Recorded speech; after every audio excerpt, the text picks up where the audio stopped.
back. Yeah. And I understand the whole reason for them being back was because of a poster that you had with your other band? That's right, yeah. My other band was FOC. Which stands for? Flag of Convenience. But in Europe was billed as Buzzcocks FOC. Now, was that a mistake? Well, it was the promoters who were doing that, you know. But it did have this adverse effect that, you know, I was trying to start the Buzzcocks on my own and stuff, you know. And I heard he was slagging you off, actually. Was that true? That's right, he was, yeah. A little bit, you know. We all got a phone call saying that there's an American promoter wants to put the Buzzcocks, you know, so finally you got to talk with him after he slagged you off and... That's right, yeah. You didn't slag him off when you saw the Buzzcocks FOC logo up there on the posters? I don't want to slag him off, we'll get in touch with us. That's the English way of doing things.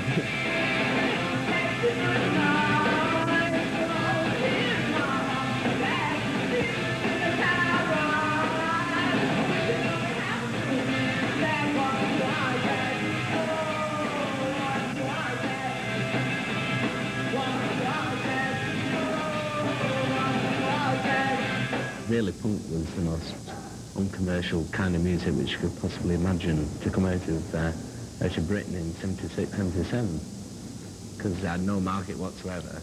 It was completely against all what was going down at the time and all what people valued. And it was just, you know, the expression of, let's go and do it. Big sign above the door, no experience necessary. It drew us like moths to a flame.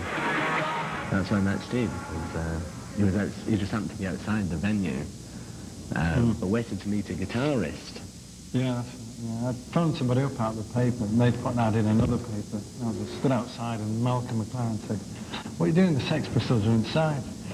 And I said, I'm just waiting for the guitarist. You know. So he said, And I said, And he brought me and introduced him right to me. this way. Introduced me, and I was in the box office. I was in the box office selling the tickets, and in walks but this bemused young man, and Malcolm walks up and said, "Here's your new guitarist."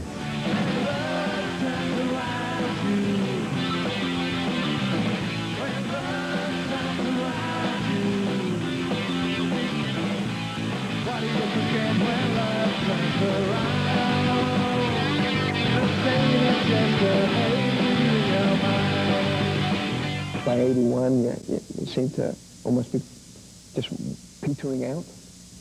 Oh, that's right, I petered out. But that's it, there was no farewell tours or anything like that.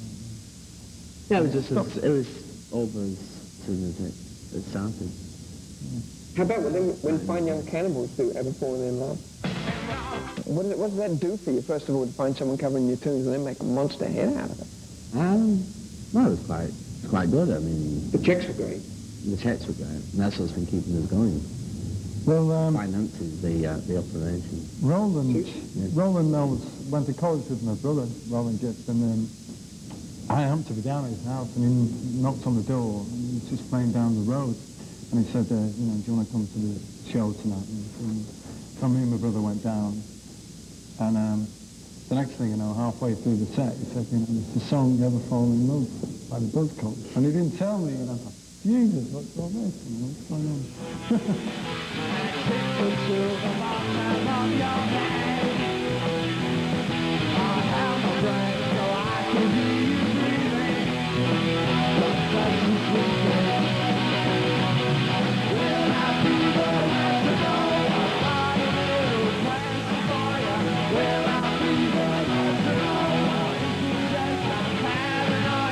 Initially when we got back, it was like, yeah, let's do an album, and then there's all these problems, you know, records, and wondering what, you know, are we on some nostalgia trip and all that. And really, that's, you know, after the initial few gigs, we realised that, you know, if we're going to do this, we might as well do it like the way we used to, you know, and like, you know, progress with new songs and everything.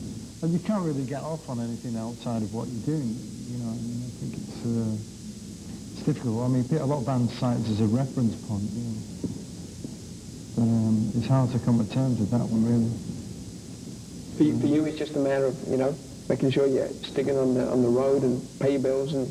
Well, it's hard enough for us to keep our socks washed.